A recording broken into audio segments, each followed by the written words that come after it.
Hola chicos, ¿qué tal estáis? Bueno, vamos a seguir avanzando y ahora toca hablar, esta tarde toca hablar del Islam y de Al-Ándalus, ¿vale? Ya veremos lo que es el Islam y lo que es Al-Ándalus, pero para empezar por el principio tenemos que hablar de la época preislámica, de la Arabia preislámica. Vamos a centrarnos en la península de Arabia, que es donde nació el Islam, como voy a explicaros ahora enseguida, y primero vamos a situarla geográficamente, porque geográficamente la península de Arabia está situada en el suroeste de Asia y está separada de África por el Mar Rojo, ¿vale? Bien, como muy bien sabéis vosotros, seguro que habéis escuchado hablar de Arabia Saudí, todo este territorio, Emiratos Árabes Unidos, pues este territorio árabe es un gran desierto, ¿de acuerdo? Y entonces, en esta época que estamos hablando en torno al siglo VII después de Cristo, ¿por quién está o por quién va a estar poblado esta gran zona desértica? Pues evidentemente va a estar poblada por ganaderos nómadas, que se llaman los beduinos, que iban con su ganado de un lugar a otro buscando pues esos oasis y esos lugares donde el ganado pudiera pastar, ¿vale? Bien, pues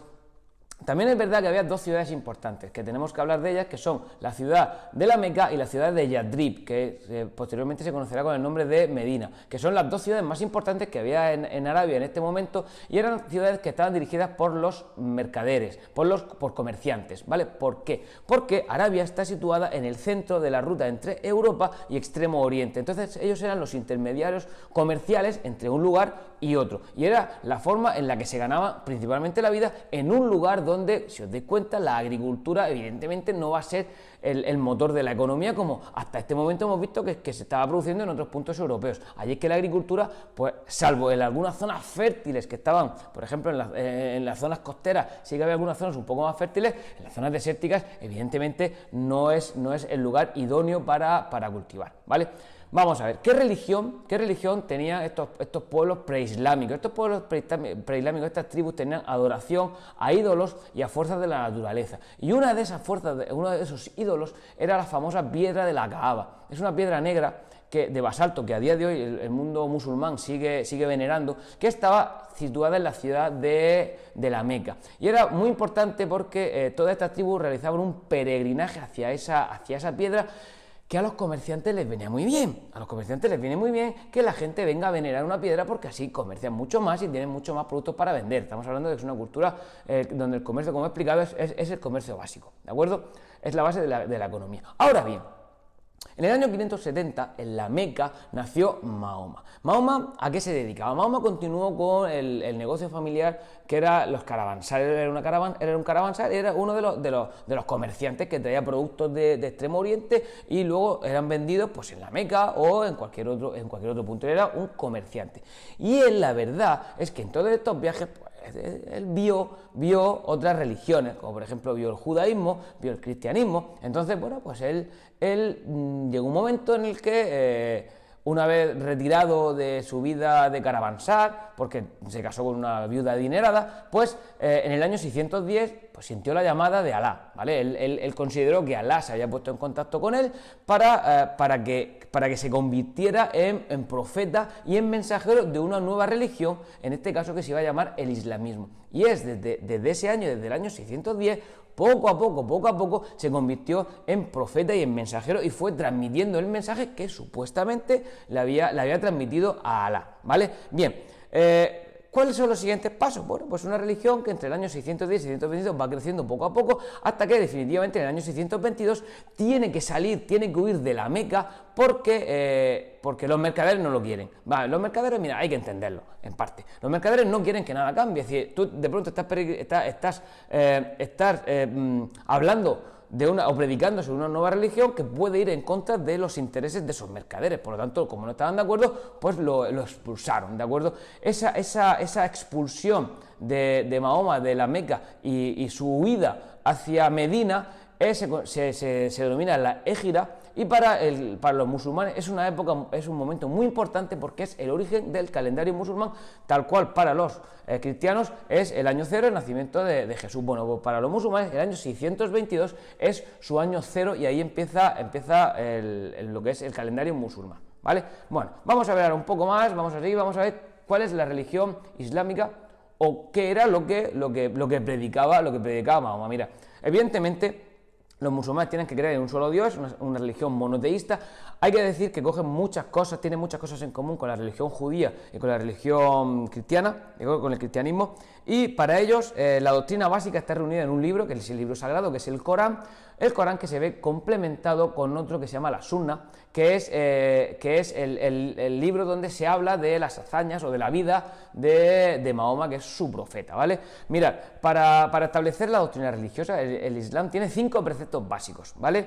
Resumido, solo hay un Dios y Mahoma es su profeta, es el primero. Hay que orar 5 veces en dirección a la Meca, orando o recitando fragmentos del Corán, ¿de acuerdo? Hay que ayunar durante el mes del Ramadán, hay que dar limón a los pobres y hay que peregrinar una vez en la vida hacia la piedra de la Kaaba, ¿de acuerdo? Esos son los 5 preceptos básicos del Islam, y a eso también se le establece una serie de preceptos sociales, como por ejemplo, es decir, dentro del mismo Corán aparecen preceptos sociales, es decir, aparece la organización de la vida social, como por ejemplo, se acepta la esclavitud, la poligamia, el divorcio, se prohíbe beber vino, no pueden comer cerdo, ¿de acuerdo? No pueden practicar la usura, está prohibida practicar la usura, ¿de acuerdo? Y la mujer vive sometida al varón, ¿vale? Estos son los principios básicos del Islam, pero hay uno de ellos también, o hay otro, o un concepto que es la yihad.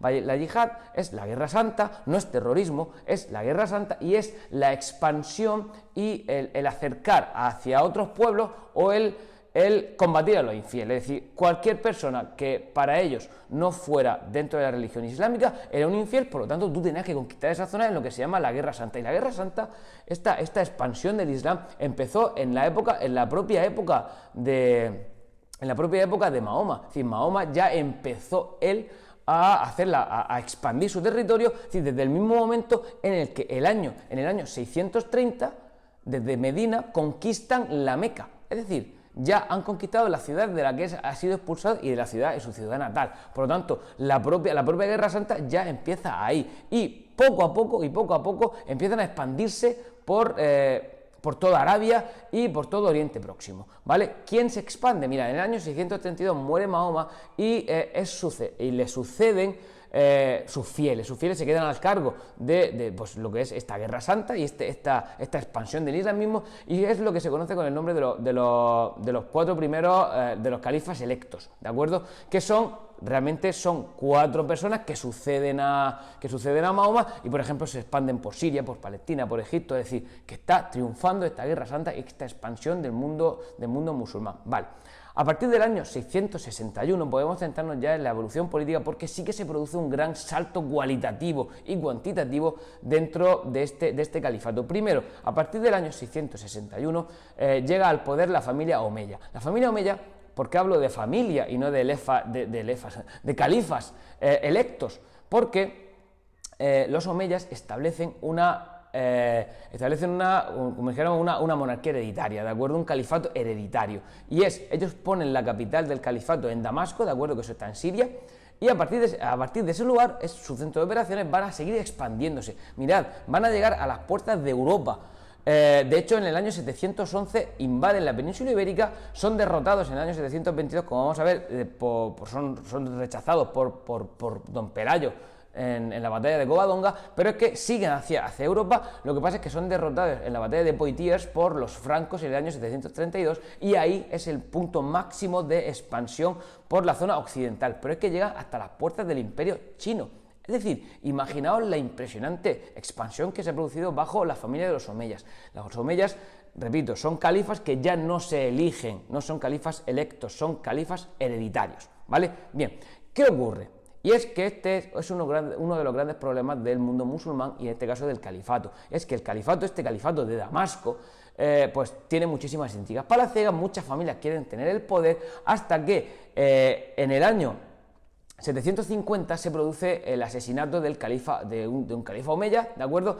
Y la familia de los abasíes coge el poder, ¿de acuerdo? Esa familia de los abasíes coge el poder y pues quita a la dinastía de los omeyas y se han hecho pues con el poder del califato, y ponen la capital del califato en este momento en Bagdad, ¿de acuerdo? De todas formas, con los abasíes empieza la decadencia de este califato y, por ejemplo, a mediados del siglo IX se inicia ya la fragmentación del imperio abasí. Por ejemplo, la península ibérica, Marruecos, Egipto, Túnez se independizan y, como veremos, por ejemplo, en el caso de Al-Ándalus se hace un califato independiente. ¿De acuerdo? Ahora llegamos a una segunda parte del tema y ahora vamos a hablar de lo que es Al-Ándalus, ¿vale? Vamos a ver qué es Al-Ándalus, cómo los musulmanes conquistaron la península ibérica y cómo se produjo la evolución política de Al-Ándalus, ¿vale? Vamos a ver, mira, en un momento... ¿Quién estaba viviendo en España? En España estaban los visigodos, ¿de acuerdo? Los visigodos era uno de los pueblos germánicos que había realizado la invasión del Imperio Romano, habían acabado con los romanos, no el Imperio Romano con la capital en Roma, pero sí que habían conquistado ellos Hispania, ¿de acuerdo? Entonces los visigodos, que se habían convertido al catolicismo, ¿de acuerdo? Eran católicos, bueno, pues estaban gobernando en Hispania, pero tenían una serie de problemas internos, entre ellos bastante significativo, cosa que en el año 711 aprovecharon los musulmanes que, comandados por tribus bereberes, invadieron la península ibérica, derrotaron al último rey visigodo, don Rodrigo, y comenzaron una rápida expansión por la propia península ibérica hasta, como he dicho anteriormente, en el año 722 fueron frenados en la batalla de Covadonga por don Pelayo, porque los reinos cristianos fueron huyendo hasta que llegaron a la cordillera cantábrica. Más para adelante no podían seguir porque se caían al agua, entonces dijeron, mira, nos tiramos al agua o nos frenamos, nos damos la vuelta y luchamos contra los musulmanes. En este caso lucharon contra los musulmanes y lograron frenar a los musulmanes en ese momento, ¿vale? Bien. Los reinos cristianos que habían huido se quedaron en el norte, en la cordillera cantábrica, estableciendo en la franja norte lo que se conoce como los reinos cristianos, mientras que en la inmensa mayoría de la península se estableció un emirato dependiente de Damasco, ¿de acuerdo? En este momento estamos en el año 711, los omeyas siguen estando en el poder del califato de Damasco, entonces aquí se establece un emirato. Un emirato es pues una de las zonas en las que políticamente se dividía el califato en este caso el califato de Damasco, bueno, y estos dependían, aquí había un emir que era pues un gobernador que era el que gobernaba, pues eso se llama gobernador, el que gobernaba en nombre de los califas de Damasco, ¿vale? Bien, entonces tenemos una primera etapa entre el año 711 y el año 756. ¿Qué ocurre en el año 756? Mira, si recordáis, os acabo de contar que en el año 750 los abasíes han matado al califa Omeya, ¿vale? Al último califa Omeya, y un miembro de la familia Omeya, Abderramán I, huye de Damasco y se va al lugar más alejado al que podía irse, en este caso era Al-Ándalus, ¿de acuerdo? Entonces, huyendo de la matanza que han provocado los abasíes, se establece en la península ibérica y funda en el año 756 un emirato independiente, es decir, un emirato donde políticamente no dependen en este caso ya del califato de Bagdad, de los abasíes, ya no dependen de él políticamente, pero religiosamente sigue dependiendo del califa de Bagdad. ¿Por qué hacen esta jugada maestra? ¿Por qué no se declara totalmente independiente? Porque, como he explicado antes, la expansión musulmana se basa en la yihad, que es la guerra santa. Entonces, si tú realmente perteneces a la misma religión, se supone que ese califa de Bagdad no puede atacarte, porque tú perteneces a su misma religión, no estás haciendo una yihad, estás haciendo un ajuste político. Por lo tanto, pues en ese momento Abderramán consigue que el emirato logre seguir siendo independiente, ¿de acuerdo? Vale, ¿cuándo va a llegar la época de máximo esplendor de Al-Ándalus? Porque este emirato, con capital en Córdoba, se convierte en califato en el año 929 a manos de Abderramán III. ¿Por qué? Pues muy sencillo. Se convierte en califato porque ahora sí que se dividen religiosamente del califato de Bagdad. ¿Por qué? Porque ahora ya no le tienen miedo, porque se está produciendo la desintegración de ese propio califato abasí, como he dicho anteriormente, Marruecos, Túnez, Egipto, Al-Ándalus. Es decir, Al-Ándalus se convierte en un califato independiente. ¿Qué significa califato? Que creo que no lo he dicho antes.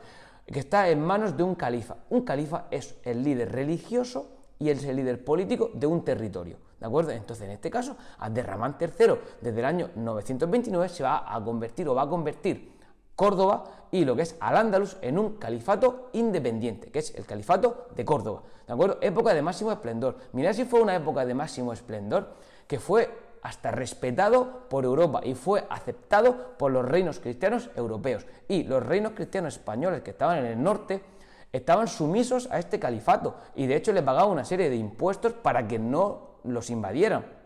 ¿De acuerdo? Lo que pasa es que los musulmanes de vez en cuando subían para arriba y le daban palo a los cristianos. De hecho, dicen que Almanzor, que fue uno de los grandes generales musulmanes, llegó a saquear la catedral de Santiago de Compostela y se trajo las campanas y se bajó para Córdoba las campanas de la catedral de Santiago, demostrando superioridad de los musulmanes. ¿De acuerdo? En este momento sí que eran superiores. ¿Pero qué ocurre? Que volvemos a lo mismo, una vez que se han establecido, que se han asentado, pues llegan las intrigas palaciegas hasta que en el año 1031 Al-Ándalus se desintegra. Se desintegra, pero no que se desintegre y se reviente, sino que el califato de Córdoba, ese poder unificado establecido por Córdoba, se rompe de tal forma que salen pequeños reinos que se llaman los reinos de taifas. Los reinos de taifas son pequeños reinos que coincidían aproximadamente con las provincias en las que estaba dividida, o con la gobernación en las que estaba dividida el califato de Córdoba. Entonces, ¿qué ocurre? Pues que esos pequeños reinos ya no son fuertes en relación a Europa. Entonces, Europa y los reinos cristianos del norte, poco a poco, año tras año, le van a comer un poquito de terreno a estos musulmanes que se han desintegrado. Por lo tanto, si os estáis dando cuenta, partimos de un gran califato, en este caso, el califato a nivel general, el mundo islámico, que era el califato de Damasco, ¿de acuerdo? Después llegó el califato de Bagdad, hasta que el califato de Bagdad se dividió Al-Ándalus, Marruecos, Túnez, Egipto, y poco a poco luego el califato de Córdoba, de Al-Ándalus, se fragmentó en los reinos de taifas, hasta que poco a poco los musulmanes hispanos en España fueron perdiendo fuerza y los reinos cristianos del norte fueron absorbiendo, aprovechando, reconquistando poco a poco ese terreno, ¿de acuerdo? Vale, esto en cuanto es la evolución política del Al-Ándalus español. Vamos a la sociedad islámica en Al-Ándalus. Vamos a ver, tenemos que hablar de que era una sociedad que estaba esencialmente compuesta por personas libres, ¿de acuerdo? Que eran pequeños o grandes propietarios de tierra y algunos comerciantes, ¿de acuerdo? Que es lo que se estilaba en esta época, ¿de acuerdo? Vamos a hablar brevemente de la diversidad étnica que había. En un primer momento estaban los conquistadores de raíz árabe, es decir, eran la familia, primero los conquistadores y luego los descendientes de los conquistadores, de esos que habían venido alrededor de unos 10.000, que habían conquistado la península ibérica y que se habían quedado con las mejores tierras y eran los que ayudaban a los emires en lo que es el control de las tierras y el control de la península ibérica, ¿de acuerdo? Eran prácticamente lo que se conoce en el mundo cristiano como los nobles, ¿de acuerdo? Luego tenemos los bereberes, ¿de acuerdo? Los bereberes eran los más numerosos de todos, eran los musulmanes más numerosos, eran tribus que procedían del norte de África, de la zona actual de Marruecos, pues que eran los pobladores normales que habían venido de allí, del norte de África, a poblar la zona de Al-Ándalus. Y luego teníamos a los antiguos habitantes de Hispania, es decir, los hispano-visigodos, ¿vale? Con los hispano-visigodos, ¿qué tenemos? Por un lado tenemos los muladíes. ¿Quiénes son los muladíes? Son los hispano-visigodos, que eran cristianos, que se han convertido al islamismo, y se le denomina muladíes, y al final, tarde o temprano, van a ser considerados islámicos de pleno derecho, sobre todo sus descendientes. Pero por otro lado tenemos los mozárabes. ¿Quiénes son los mozárabes? Pues son los antiguos hispano-visigodos que no se han convertido al islamismo y siguen siendo cristianos. ¿Son respetados por el mundo islámico? Sí. ¿Les cobran muchos impuestos? También. Por lo tanto, ¿a los musulmanes les interesa que sigan habiendo cristianos? Sí. ¿Por qué? Porque le cobran muchos impuestos, ¿de acuerdo? Así que le cobran muchos impuestos y entonces pues son bien recibidos en este mundo. También existen los judíos, ¿de acuerdo? En este caso también eran los judíos que eran respetados y se regían por sus propias leyes. Mirad, en cuanto a la economía, ya con esto aprovecho, os explico la economía del Islam en general y de España o de Al-Ándalus en particular. Mirad, en Al-Ándalus estaba protagonizada y estaba evidentemente controlada por el campo, es decir, el sector primario, sobre todo en España, es un sector primario muy bueno, y aquí estaba controlado por el campo, y sobre todo por el grandísimo impulso que los musulmanes le dieron a la irrigación de los campos, es decir, el regadío de los campos. Mirad, si una cosa tenía buena la cultura islámica en este momento era el aprovechamiento del agua. Eran grandísimos ingenieros del agua. Son máquinas con el agua. ¿Por qué? Porque no tenían. Proceden de Arabia, el germen del Islam es Arabia, de estos invasores, y entonces ellos, el cuidado del agua para ellos es fundamental, es básico. Cuidan el agua como nadie. Por lo tanto, trajeron a Europa una serie de avances tecnológicos relacionados con el agua impresionantes, como por ejemplo los molinos hidráulicos, como también las norias, ¿vale? Entonces trajeron una serie de avances en este sentido que fueron importantes. También trajeron el cultivo se extendieron por aquí otros cultivos como el olivo, el azúcar, los árboles frutales, la vid, es decir, una serie de avances en el campo del cultivo que anteriormente no se tenía. También era muy importante la artesanía y el comercio. Mira, Al-Ándalus y el mundo islámico era una cultura bastante urbana, y en ello, pues, en las ciudades, sobre todo, se comerciaba y se elaboraban productos mediante una artesanía bastante importante. Y también en Al-Ándalus y en todo el mundo islámico se produjo un avance en el proceso de monetización. De hecho, ellos tenían un dinar que era de oro y un dirham que era de plata, ¿de acuerdo? Y luego tenían el felús, que era una moneda de cobre. Es decir, ellos eran muy comerciantes, les gustaba mucho comerciar. Y entonces ellos pues tenían una serie de monedas que las utilizaban para comerciar, ¿de acuerdo? Bien, las ciudades, he dicho que las ciudades eran muy importantes, y en este caso tenemos que hablar de la parte. ¿Cuál es la parte más importante de la ciudad? La parte más importante de la ciudad se denomina con el nombre de Medina, que era un núcleo amurallado donde normalmente estaban las zonas más importantes. Es decir, la zona más importante de la ciudad es la Medina. ¿Por qué? Porque está lo más importante de la ciudad está allí. Por ejemplo, la residencia de los encargados del control de la ciudad. Si es una ciudad, si es la capital del califato, pues está lo que es la Alcazaba, ¿de acuerdo? Y luego, por ejemplo, está el zoco, está la mezquita principal, ¿de acuerdo? Las calles principales de esa Medina están asfaltadas, las calles secundarias no. Entonces, bueno, pues estamos hablando de que esa zona era la más importante de la ciudad y evidentemente solían estar amuralladas, ¿vale? Ya por último, para terminar, no quiero extenderme mucho más, que ya me estoy extendiendo bastante, quiero hablar de la vida cotidiana. Mirad,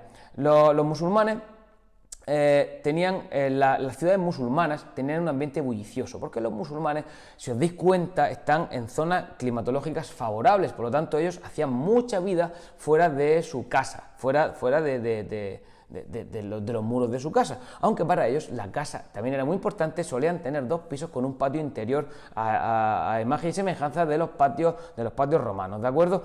Vamos a ver, mirad, el hogar para ellos era muy importante. El hogar estaba organizado por las mujeres, ¿de acuerdo? Porque la mujer vivía pues sometida al marido y vivía recluida en ese hogar. Entonces, al final, ella era la encargada de ese hogar. Y, por ejemplo, ya sabéis que la mujer en el mundo islámico no podía mostrarse a otras personas, salvo que fueran del ámbito familiar o al marido, y tenían que tener la cara tapada, pues con todos sus velos y con todos sus burkas que utilizan, ¿de acuerdo? Vale, vamos a ver. Y, por último, utilizaban la mezquita como el lugar más importante para ellos era la mezquita. ¿Por qué? Porque era un lugar de reunión social, además de realizar los rezos, ¿de acuerdo? Mirad, la mezquita, pues aquí en España la mezquita más importante es la mezquita de Córdoba, porque aparte para ellos es el edificio religioso más importante de todo. Luego, por ejemplo, el edificio civil más importante de la península es la Alhambra de Granada, ¿vale? Bueno, ¿cómo eran las construcciones que ellos realizaban? Mira, las construcciones que ellos realizaban, la zona exterior no les interesaba. La zona exterior eran muy austeras, solían ser blancas, no tenían grandísimas decoraciones, pero todo sí que lo gastaban en el interior. Las zonas interiores son muy decoradas, están muy decoradas, y encima de todo, para más INRI, normalmente estaban decoradas de forma epigráfica, es decir, con el arabesco, con frases del Corán, porque la religión islámica prohíbe la exhibición de imágenes, ¿vale? Por lo tanto, ellos las imágenes las tenían que sustituir por la epigrafía árabe, ¿de acuerdo? Bien, y por último decir que para los árabes, os he dicho anteriormente que el agua es muy importante. Bueno, pues el agua no podían faltar las fuentes y los estanques en todas las construcciones que hacían. No podía haber una estancia de un gran palacio o de una gran casa que no tuviera un patio central con una fuente o con algo relacionado con el mundo del agua. Para ellos el agua era básico, ¿de acuerdo? Bueno, espero que haya quedado claro. Y nada, pues nada, me despido de vosotros, espero que os haya gustado, denle al like si les gustó y nos vemos pronto. Chao, chao.